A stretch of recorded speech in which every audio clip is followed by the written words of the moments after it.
And Katie Shanahan is with us. Katie, a very good morning. Hello, Katie. hello guys. How are you both doing? Yeah, all Excellent, good. Were you games at the weekend? Yes, I did the short trip up to Sunderland for Sunderland against Burnley. Sunderland winning that quite comfortably, actually. I think 1-0 was a good scoreline in terms of Sunderland played really, really well, and they probably should have made it 2 or 3-0. But top of the league, and yeah, Burnley looking like they had a couple of problems in that game. But did they? Yeah, Sunderland looked really, really good. Ali, what do you reckon?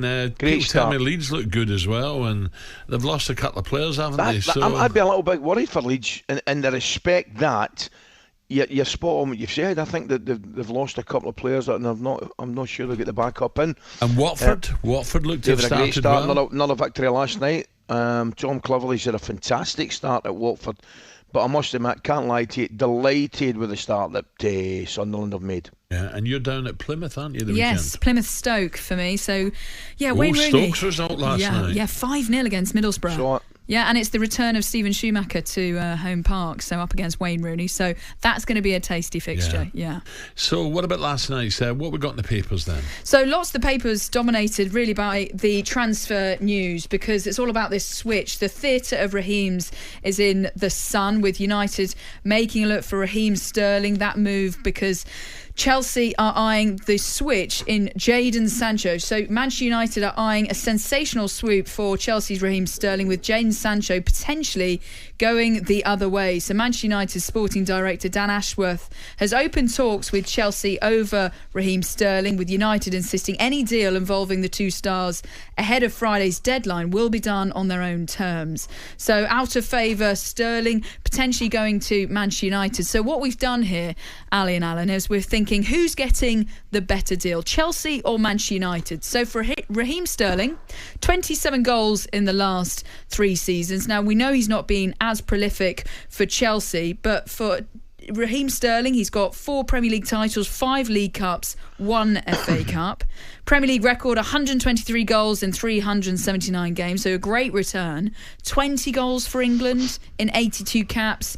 And Jadon Sancho, bearing in mind Raheem Sterling's got 27 goals in his last 3 seasons. Jadon Sancho only 11 goals in the last 3 seasons. 1 League Cup, 2 German Cups and 23 caps for England. So in terms of who's getting the better deal, Manchester United or Chelsea? Ali, let me bring in Ali here, Katie, because I would rather see 2 strikers we're talking about here. A striker to Chelsea and a striker to Man United. I think you're spot on.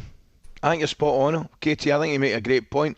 I think I know Nicholas Jackson I think scored the weekend, obviously, and I still think there'll be improvement in Nicholas Jackson. However, I look at it out when I was watching United, and I know Højlund's out with a hamstring injury. I described them at the weekend as a little bit toothless, you know, in that way. Yeah. They're knocking the ball about. They've got good players, Mason Mount and Fernandes playing a central role.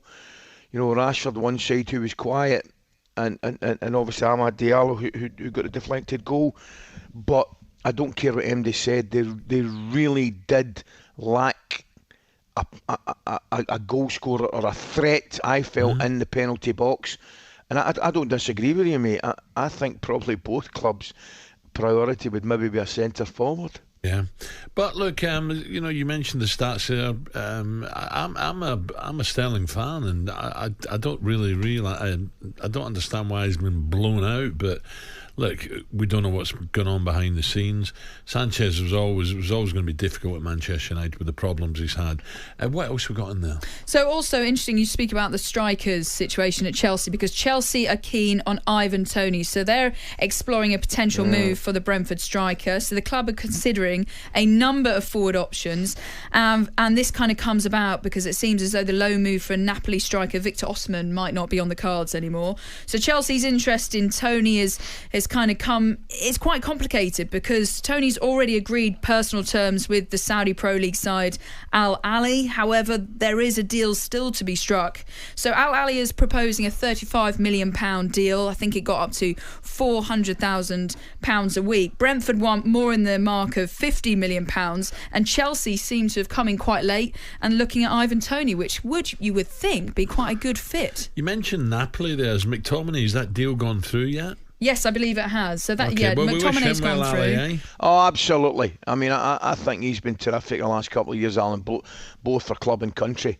And I've got to say, we were talking about it yesterday, a little bit sad, when one of the homegrown ones leaves your club. But at the same time, it's pretty clear and pretty obvious that, he was never ever going to be a starter under Erik ten Hag. So I think the Manchester United fans will be sad to see him go, but will definitely thank him for his services. And I think the boy, he'll go over and look at the lad, Lewis Ferguson, who has been sensational. I know he was injured and missed the Euros, but has been sensational for Bologna last year and won the best midfielder in Serie A. He'll look to that kind of level of performance from his fellow Scot, and he'll fancy it. And I think he'll do extremely well there. Did I see Liverpool have signed someone, Katie? Yes, Mamadashvili. So he's the Georgian striker who played really, really well in the Euros. So he actually won't be arriving at Liverpool until next season. So next season. It's next season. So it's not going to be imminent in terms of this transfer window. One for Arsenal fans, because Arteta has landed the top midfielder and their main target, Mikel Merino, with Mikel Arteta saying that it's going to bring huge quality and his experience and versatility. Won the Euros with Spain. He's a box-to-box midfielder. He's got Premier League experience, having spent 2017-18 season at Newcastle. That was under Rafa Benitez. So this also might mean that Arsenal would see Eddie Nketiah, the striker, go over to Crystal Palace. They've given him permission to have a medical. Nketiah set to move to Selhurst Park in a £30 million deal, with his terms not thought to be an issue. So a bit of movement at Arsenal as well. Yeah, lovely. Katie, thank you for now. talkSPORT Breakfast, waking you up Monday to Friday morning from 6 a.m. on AM, on DAB, via the talkSPORT app and on your smart speaker. talkSPORT.